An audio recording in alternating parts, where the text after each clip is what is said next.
Ici Nicolas Karabatic. Ici Thierry Omeya. Ici Daniel Narcisse, Alors ici Jérôme Fernandez. bienvenue sur la radio Talk and Sport. D'abord, merci d'avoir accepté l'invitation, c'est toujours un plaisir.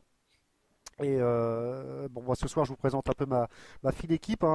Tous les lundis, il y a Mika Hill, Sébastien Ripstein et puis Stéphanie Fernandez. Alors, Jérôme, tout va bien en ce début d'Euro? 4 matchs, 4 victoires, c'est parfait. Oui, c'est vrai que c'est parfait au niveau comptable, mais surtout au niveau de la manière, parce que je crois on a fait vraiment 4 matchs pleins, aboutis, notamment en défense. C'est vrai que hier en deuxième mi-temps, on a eu un peu plus de mal à marquer des buts, mais c'était quand même la Croatie en face. Mais en règle générale, depuis le début de l'Euro, on va dire qu'on a fait vraiment de belles prestations. Alors, on va prendre un peu, on va sentir un peu de l'état de santé un peu du groupe parce qu'on a vu un peu de bobos, notamment avec Sorando et a vraiment pas mal amoché. On a vu Valentin Porte. Mais tout d'abord, on va prendre de vos nouvelles. Comment allez-vous après un bon petit temps d'arrêt? La reprise de la compétition, ça se fait bien? Ben, mieux que ce que je pensais, parce que c'est vrai qu'un championnat d'Europe, le niveau est très relevé, et puis je savais pas à quel niveau j'étais, puisque j'avais pas repris la compétition avant de venir ici. Et puis voilà, finalement, je me sens très très bien physiquement. J'ai de très bonnes sensations au niveau du tir et tout ça, mais c'est vrai que bon, après, il faut un peu de temps pour régler la mire, comme on dit. Et les nouvelles de vos collègues, Thierry Omeyer, on a vu, bon, on n'a pas besoin de vous le demander, il a fait une partie assez étonnante, hein, et Oui. il faut féliciter aussi ses suppléants, hein, Cyril Dumoulin et puis Vincent Gérard, qui ont vraiment bien suppléé Thierry Omeyer, mais là il revient en forme, hein, quand même. Ben, c'est vrai que, on va dire sur le début de compétition, Cyril a bien assuré l'intérim. Et puis hier, l'entrée de Thierry a été fracassante, donc elle nous a fait beaucoup de bien pour remporter ce match. Maintenant, il faut aussi tirer un grand coup de chapeau à la défense parce que depuis le début de la compétition, cette défense fonctionne très très bien. Luka Karabatic a amené beaucoup de stabilité dans le secteur central avec son frère.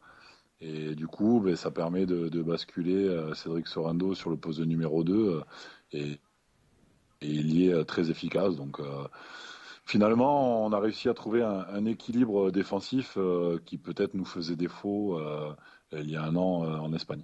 Alors, on a vu des beaux matchs, vous avez 4 victoires quand même, ce qui pourrait permettre peut-être à Claude de faire tourner son effectif et puis bien préparer physiquement pour cette demi-finale qui vous tend les bras. Oui, mais en même temps, si on veut faire tourner, il faudra faire un bon début de match contre la Biélorussie.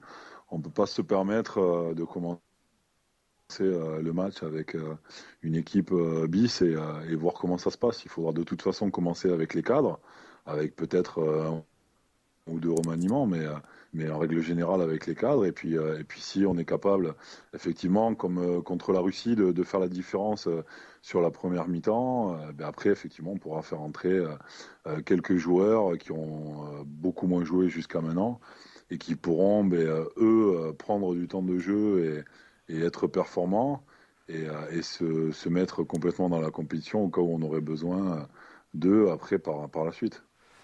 Alors, comment c'est un peu du côté du Danemark au niveau de l'ambiance, etc. On sent un engouement, même au niveau des médias, par rapport à l'Espagne, c'est vraiment autre chose. On sent vraiment que c'est une culture handball là-bas, hein. Bah, c'est un pays de handball, tant pour le handball féminin que masculin.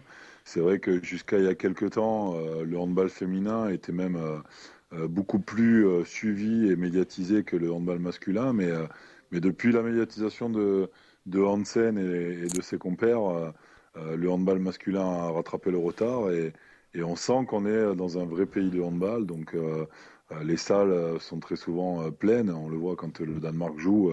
La salle d'Herning qui fait 14 000 places est tout le temps pleine. Même dans les autres salles, il y a quand même beaucoup de supporters. Nous, on a eu pas mal de Polonais sur la première semaine qui ont mis le feu dans la salle. Et finalement, c'est très sympa parce qu'en plus, on va dire, une soixantaine ou 70 à peu près spectateurs français qui sont là aussi. Et ça fait du bien de voir des Français ici au Danemark.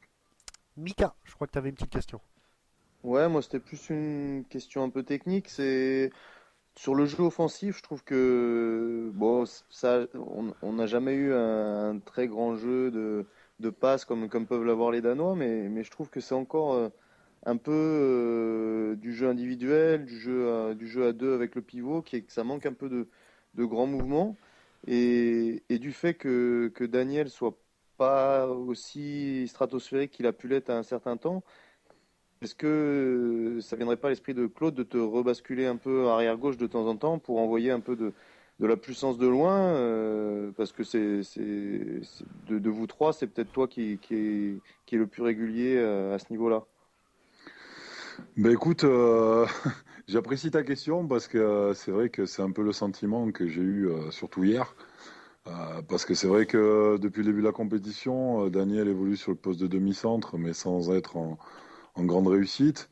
Et c'est vrai que bon, Nicolas a fait un très très grand début d'Euro, mais il est le seul arrière droitier finalement à être vraiment bien dans cette compétition. Donc certes, moi je peux donner un coup de main sur le poste d'arrière droit, mais c'est pas mon poste naturel.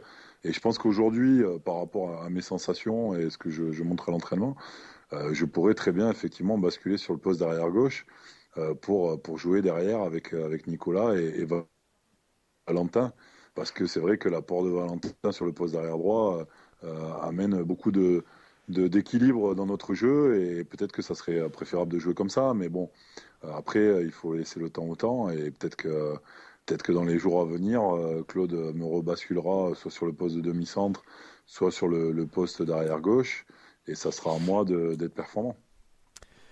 Alors Jérôme, est-ce que vous avez pu regarder un peu vos concurrents directs pour pourquoi pas la victoire? Comment vous jaugez un peu le Danemark, l'Espagne, voire même peut-être retrouver la Croatie? Ben, nous, on a vu surtout les matchs du Danemark, puisque ici c'est retransmis sur les chaînes locales. On n'est pas obligé d'avoir la chaîne payante. Et comme la chaîne payante, on l'a pas dans les chambres, on peut pas voir les autres matchs. Par contre, on a vu le Danemark-Espagne, donc on a vu aussi un peu l'Espagne. Et c'est vrai que bon, l'Espagne, même si elle garde son jeu très typique, est peut-être moins forte qu'il y a un an. Je pense que leurs gardiens sont moins en réussite que d'habitude. Euh, on l'a vu ce soir, ils ont encore souffert contre l'Autriche. Ils ont gagné que d'un but. Donc on sent que cette équipe d'Espagne, elle est peut-être plus prenable qu'il y a un an chez elle. Le Danemark joue son jeu sans être fantastique, mais mis à part le match contre l'Espagne, ils n'ont pas eu vraiment de très très grosses batailles à livrer jusqu'à maintenant. Même s'il faut dire que Hansen est quand même bien rentré dans la compétition. Et puis les Croates ont fait un premier tour, on va dire, à leur rythme. Et je pense que pour en avoir parlé avec eux, ils n'étaient pas prêts à livrer le combat qu'ils devaient faire hier contre nous. Et enfin, moi, j'ai parlé pas mal avec Vori et Koplar, et ils m'ont dit qu'effectivement, ils se sentaient pas assez forts pour rivaliser avec nous hier, quoi. Donc, ils espèrent nous retrouver le week-end prochain pour peut-être jouer le titre dimanche en finale, quoi. Sébastien, je crois que tu avais une petite question pour Jérôme. Oui, j'ai une petite question. Bonsoir Jérôme. Bonsoir. J'aurais déjà, je peux faire une petite aparté. J'aimerais savoir si c'était possible que tu passes un bonjour à Thierry, tant qu'on y Bien est. sûr. Ah, oui, un bonjour de l'Alsace et Ok, on pense fort à lui et à vous, bien sûr.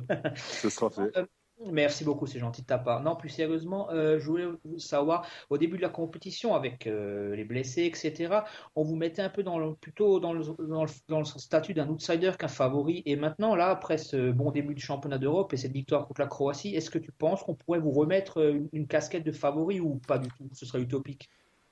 Non, je crois qu'effectivement, on a mérité aujourd'hui un statut de favori, mais on est allé se le chercher. On était venu en ayant quelques incertitudes par rapport à l'état de forme de certains, par rapport au retour de Thierry et de moi dans le groupe. C'est vrai que les matchs amicaux de Golden League n'ont pas été toujours très très brillants, même si le match contre le Danemark avait été plutôt de bonne facture. Ça s'était terminé par une défaite.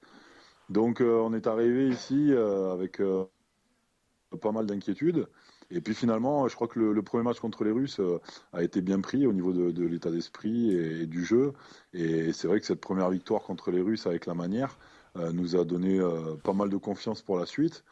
Et à partir de là, on a livré une belle bataille contre les Polonais qui nous a encore plus rassurés. Donc à la sortie des 2 premiers matchs, on savait que physiquement on était bien, qu'on était bien préparé, qu'on était prêt à aller loin dans cette compétition. Et on savait qu'au niveau du jeu, on avait retrouvé une certaine sérénité et certains automatismes. Donc après le match contre la Serbie, on l'a pris un peu comme une finale de poule, même si les Serbes sont passés à la trappe. S'ils nous avaient battus, ils auraient pu passer avec 4 points. Donc c'était pour nous une vraie finale. Et donc du coup, on a pris ce match par le bon bout. On a été très performant en première mi-temps, donc il n'y a pas eu de match finalement. Et ça nous a permis de passer au deuxième tour, finalement gonflé à bloc, et d'aborder ce match contre les Croates dans les meilleures conditions, quoi. Seb? Ok. Et moi, j'aurais encore aimé savoir, justement, tu as dit que tu as vu quelques matchs des autres équipes. Tu penses maintenant que, bon, beaucoup de supporters, notamment, pour en avoir discuté avec certains, pensent que vous pouvez largement arriver en finale contre le Danemark, que ça serait la finale idéale. Est-ce que toi, tu penses que ce serait faisable au jour d'aujourd'hui de battre, même si c'est bon dans l'inconditionnel, les Danois chez eux? Ben, largement, je sais pas, mais en tout cas, je pense que sur ce qu'on a montré sur les 4 premiers matchs, effectivement, on peut prétendre se hisser en finale. Et après, retrouver le Danemark en finale, ça serait fantastique parce que quand on les a joués il y a 2 ans, il y a 3 ans, pardon, en Suède, lors du mondial, ils jouaient un peu chez eux parce qu'ils étaient pas loin de Copenhague et que la salle était pleine de Danois. Donc retrouver une ambiance semblable, je pense que ça nous motiverait et ça serait un nouveau défi pour cette équipe qu'on pourrait relever et je l'espère terminer de la plus belle des manières, quoi. Alors, Ça serait un peu la cerise sur le Vous avez bien gâteau, si je battu, comprends bien. Oui, c'est ça. ouais, et vous avez puis, bien battu les Croates en Croatie, ça doit pas être plus compliqué. Ouais, complètement. Non, non, mais c'est vrai que on a battu les Croates en Croatie, on a éliminé les Suédois en demi-finale chez eux et on a battu les Danois en finale du mondial en Suède, alors que bon, ils jouaient pratiquement chez eux, hein. Il y avait 10 000 Danois dans la salle. Donc on sait qu'on en est capable, mais après, bon, il faut prendre étape par étape. On a demain un match important contre les Biélorusses qui peut peut-être nous permettre d'accéder aux demi-finales dès demain soir en cas de non-victoire des Suédois. Et puis après, ben, on préparera au mieux notre demi-finale qui nous opposera sûrement aux Espagnols. Donc voilà, on va prendre les choses les unes après les autres sans s'enflammer, mais sans être non plus euh, moins ambitieux et en se disant que finalement on a tout ce qu'il faut aujourd'hui pour aller au bout, quoi. alors, Jérôme, avant de passer à l'interview décalée de Stéphanie Fernandez, une dernière petite question en vous voyant sur le terrain et à prendre autant de plaisir, on a envie de dire qu'on irait bien voir à Rio encore Jérôme Fernandez. Ah, mais Rio, c'est loin, vous savez. Je crois que non, si je suis dans les mêmes conditions qu'aujourd'hui, j'aimerais déjà être au Qatar dans un an, sachant que vu la qualité que démontrent des garçons comme Mathieu Gréby ou Timothée Nguessan et le retour de Xavier, je l'espère, dans le groupe dans quelques semaines, ça va être de plus en plus compliqué d'être parmi les 16. Mais en tout cas, si je prends autant de plaisir et que je suis performant, ben oui, j'espère être sélectionné et faire partie de l'aventure au mondial. Et puis après, on verra en 2016 où on en est, quoi. Eh ben, écoutez, on espère vous voir le plus longtemps possible avec cette équipe de France. Donc vous n'êtes pas fixé de date, d'objectif d'arrêt de carrière internationale. Ben, en fait, moi, mon objectif, c'était de participer aux Jeux de Londres. Et après, je m'étais dit que ce qui arrivait derrière, ça serait du bonus. Donc après, on essaie de faire durer le bonus, hein, c'est tout. Au grand désespoir de mon épouse, hein, qui aimerait bien peut-être que je reste un peu plus à la maison maintenant, que j'ai dépassé les 35 ans. Mais bon, je crois que effectivement, comme vous l'avez dit, je prends beaucoup de plaisir sur le terrain, mais aussi dans le groupe au quotidien. Et tout ça, ça me donne envie de continuer encore quelques mois. Eh ben justement, on va écouter un peu les questions que Stéphanie vous a concoctées. Stéphanie, allez. Eh bien, merci. Bonsoir. Bonsoir, Jérôme Quoi? Fernandez. Stéphanie, Bonsoir. épouse de Jérôme Fernandez? Pas du tout. Mais je l'ai eu au Non, téléphone c'est et un homonyme. c'est ça. On est Un homonyme. nombreux. Ben déjà, merci à toi de prendre de ton temps précieux pour répondre à mon interview. Mais Qui j'avais le choix permettra, entre appeler mon épouse ou passer à la radio, donc voilà. bah, tu la remercieras. Voilà. Bah, écoute, en tout cas, on va essayer d'en savoir un peu plus sur toi. Donc, je vais commencer ma petite interview par la première question obligatoire. Ton surnom dans les vestiaires? Alors, mon surnom depuis très longtemps, c'est Fernand.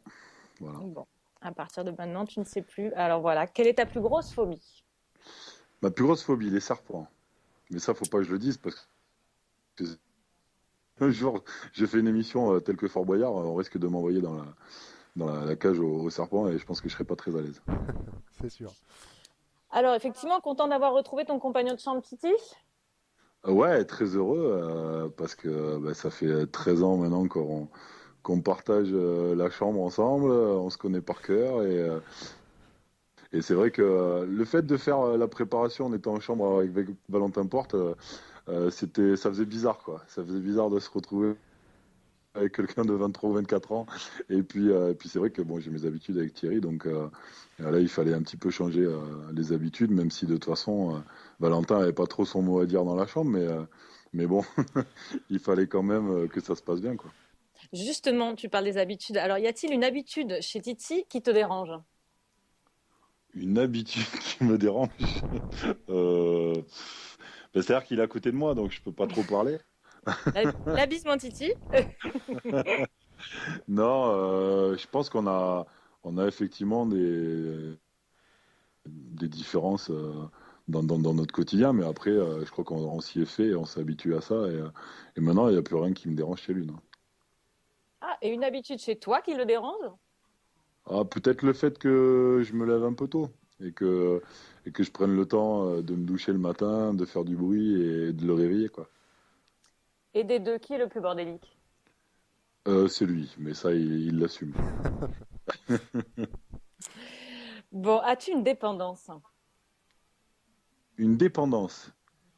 Oui, mais je sais pas si je peux en parler à l'antenne. Ouh, on aurait dû briefer avant. Ah, on peut bon? tout dire. On peut tout dire. Non, j'allais dire j'ai une dépendance à mon épouse, mais bon, le fait de partir un mois comme ça, le mois de janvier, ça fait du bien. C'est quand on rentre à la maison, après, on est Tu es heureux proche de rentrer. du retour, ça doit être ça. Le secret de ton éternelle motivation? Je crois que je suis un peu né dans le handball, quoi, grâce à mes parents. Et c'est vrai que pour moi, toute ma jeunesse, tout mon quotidien, toute mon organisation de vie depuis que je suis tout petit tourne autour du handball parce que papa et maman jouaient ou arbitraient, que moi j'avais mes matchs aussi, mes petits frères.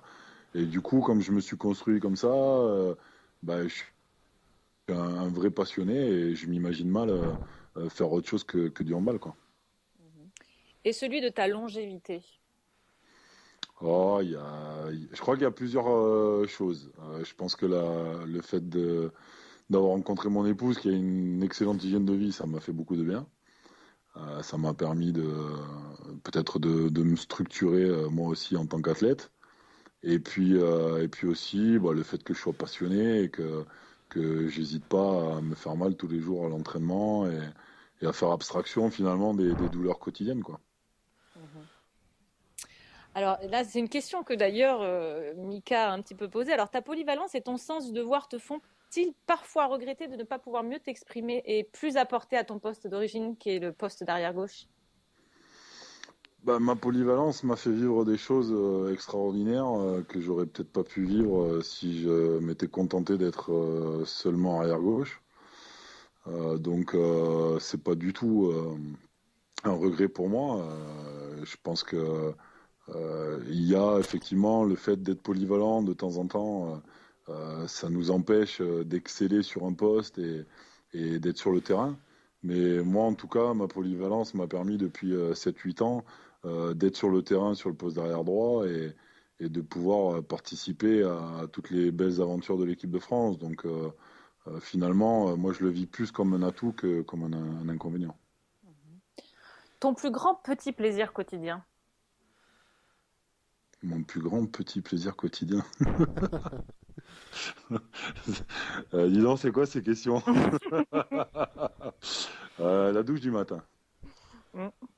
Bon, tu peux nous le dire, devant quel film tu as le plus pleuré? Oula, mais il y en a eu beaucoup. Ah, le dernier. C'est un peu le problème. Le dernier, Le alors. dernier. Le dernier. Non, je peux pas le dire. Non, j'ai eu une petite larme sur la Reine des Neiges, mais bon, après, je sais pas si on peut en parler, quoi. Ah, Non, on va pas développer. Il y en a qui connaissent pas l'histoire, on va dire. Voilà, exactement. Faut surtout pas donner l'histoire aux ah, autres. ouais. Ta reconversion est-elle déjà toute trouvée? Bah, ma reconversion, je sais qu'elle sera dans le handball parce que c'est ce que j'aime et aujourd'hui, je pense que ce sport m'a tellement apporté en tant qu'être humain et en tant que sportif que j'ai envie d'en faire profiter les générations à venir.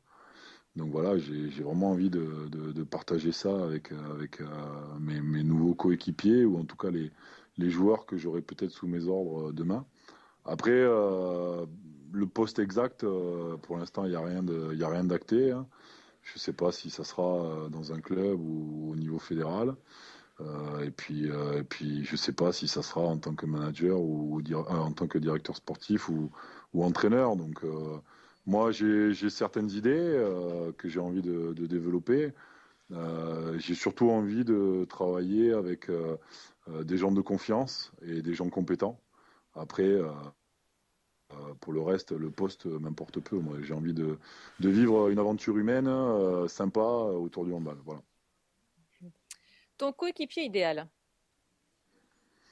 Bah, ça dépend parce que y a pas mal de postes importants au handball. Donc, si ça devait être un joueur de champ, je pense que quelqu'un comme Nicolas Karabatic est vraiment le partenaire idéal, capable de faire la différence à lui tout seul, mais aussi de faire briller les autres. Et puis si je devais prendre un gardien de but, je prendrais mon ami Thierry parce que on a tout gagné ensemble et que je pense s'il n'est pas le meilleur gardien de tous les temps, il est pas loin de l'être, quoi. Oui, puis tu veux dormir tranquille ce soir, quoi. Aussi. Celui difficile à supporter? Ouais, il y en a pas mal, hein. Il y en a pas mal. Après, je peux pas. Trouve-en un, mais après, si tu le balances, explique-nous pour quelle raison, quand même. Le balancer, ça serait un grand mot, mais je pense qu'un garçon comme Igor Avori que j'ai côtoyé au Barça, il y a des fois, il est pas facile au quotidien, quoi. Mais bon, après, il y en a eu d'autres, hein. Si tu ne devais garder qu'un titre sur ta carrière internationale, lequel serait-il? Ben, ça dépend sur quoi je me base. Si c'est au niveau honorifique, je pense que le titre olympique est le titre qui fait le plus plaisir en tant que handballeur. Après, par rapport on va dire à mon histoire personnelle, je crois que le titre de 2009 en Croatie a été le plus fort pour moi parce que mon père était à l'hôpital sur le point de décéder et que le fait de gagner en Croatie contre notre plus grand rival et que c'était ma première compétition en tant que capitaine, je crois que c'était un mix qui a fait que voilà, l'émotion était beaucoup plus forte que sur les autres, même si elle n'a pas été moins forte sur les autres, hein. Attention, c'était quand même des grands moments à chaque fois et tous les titres avec l'équipe de France ont été merveilleux. Mmh. On t'a vu taquiner ton coéquipier Valentin Porte là sur le timing de la blessure. Oui. Donc je voulais savoir, l'accompagnement des cadres, donc c'est aussi ça, pouvoir rassurer, mais aussi parfois bousculer cette nouvelle génération.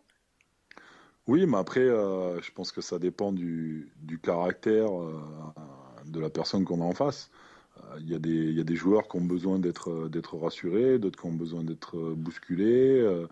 d'autres qui ont besoin de tranquillité, d'autres d'accompagnement. Il y en a qui sont demandeurs, il y en a qui sont plutôt discrets. Donc c'est un peu à la carte aussi, quoi. Et nous, on essaie de faire en sorte que les joueurs qui viennent de rentrer dans le groupe soient le plus à l'aise possible et le plus vite possible pour pouvoir apporter sur le terrain, parce que la finalité, c'est quand même que les garçons qui soient sur le terrain soient bons et que l'équipe puisse gagner des matchs. Mhm. Alors, toi qui as évolué dans les 3 générations, peux-tu nous qualifier chacune d'entre elles par une phrase entre les barjots, les costauds, les experts? C'est compliqué, même si on est foncièrement différents. Je crois que la génération des barjots était une génération pionnière, avec des garçons pétris de talent, mais qui n'aimaient pas forcément travailler dur, qui jouaient vraiment sur leurs acquis et sur leur tempérament, parce que c'était des compétiteurs et des gagneurs hors normes. Après, la génération qui est arrivée derrière, c'est-à-dire la mienne, nous, on était la génération justement issue des sports-études et qui s'était nourrie de cette culture de la gagne des barjots. Donc on avait encore plus faim de victoire. Et la génération qui arrive aujourd'hui est une génération qui a connu toutes les belles victoires de l'équipe de France dans les grandes compétitions, qui s'est construite dans la victoire et surtout dans des pôles où on leur a appris comment être professionnel, l'hygiène de vie, comment s'entraîner, etc. Mais qui a besoin de toute façon de savoir-faire, et qui aujourd'hui, même si elle est très talentueuse, a besoin d'expérience et de savoir jouer au handball, quoi. Voilà. Alors Jérôme, j'ai une dernière question d'un auditeur qui est à mes côtés et qui voudrait, qui nous aidera d'ailleurs cette question à peut-être mieux comprendre vos journées. Il te demande à quel niveau tu en es à Candy Crush. Alors, il faut lui dire que je suis bloqué, mais que papa joue beaucoup, parce qu'à la maison il peut pas. Mais ouais, je suis au niveau 323, donc je crois qu'il me manque encore 100 niveaux pour atteindre Thierry. Donc il faut que je continue là, j'y suis de manière assidue. Eh ben, heureusement que vous avez des matchs de temps en temps. Très bien. Ouais, ça nous Merci. occupe. Merci à toi en tout cas. Merci beaucoup. Très bonne soirée à vous. Bonne continuation et je laisse la parole à mes collègues. Ok, à tout à l'heure. Eh ben, écoutez, Jérôme, c'était vraiment sympathique de vous avoir. On a une petite question d'un auditeur sur le chat. Il voudrait avoir des nouvelles sur Valentin Porte, justement. Vous en avez rapidement parlé. Comment il va, son hématome? Est-ce que ça sera résorbé pour le prochain match? Oui, bah son hématome évolue vraiment de manière favorable. Hier, il a surtout pris un choc, mais au niveau frontal, c'était pas du tout sur la chute. Sur la chute, il a essayé justement de se protéger. Il est mal retombé, mais il n'y a pas eu de séquelles. Donc, je pense qu'il sera complètement opérationnel demain contre la Biélorussie et pour la suite de la compétition, si bien sûr il ne prenait pas encore de coups sur son hématome. Allez, dernière petite question de Sébastien. Non, moi, c'est pas une question, c'est juste à titre personnel. Je voulais remercier Jérôme par rapport à l'année dernière. Je ne sais pas si tu te rappelles, mais on a eu un beau cadeau, les supporters qu'on était au mondial, un t-shirt pour chacun dédicacé de ta main. Parce que les supporters étaient un peu, bon, on va pas remuer le couteau dans la plaie, mais déçus un peu de ne pas vous avoir vu de près. Et je voulais à titre personnel et à leur nom aussi te remercier du geste que tu as fait. C'était vraiment sympathique. Eh bien, c'était avec plaisir en tout cas. Ça nous a vraiment, vraiment fait plaisir et ça a vraiment, on va dire, montré aux supporters que les Français étaient vraiment des gens abordables et bien sous tout rapport. Oui, malgré la grande déception, hein, parce que c'est vrai que l'année dernière, on savait qu'il y avait certains joueurs qui partaient à la retraite après le mondial et on avait envie de finir sur une bonne note. Et le fait d'avoir été éliminé en quart de finale aux portes des médailles, c'était quelque chose dont on n'avait plus l'habitude et je crois que la déception était telle que c'était compliqué aussi de passer outre sur le moment, quoi. Bien sûr. Ouais. Et je voulais juste encore un dernier truc perso, Ludo, si tu me le permets. Je voulais aussi te passer le bonjour de la présidente de l'USA Kirch en Alsace, Madame Cathy Kemp, qui est la tante de Cléo Darleux, aussi dans le handball. D'accord, oui, qu'on a vu ces derniers jours, puisque comme elle s'embête pas mal à Viborg, elle vient voir tous nos matchs.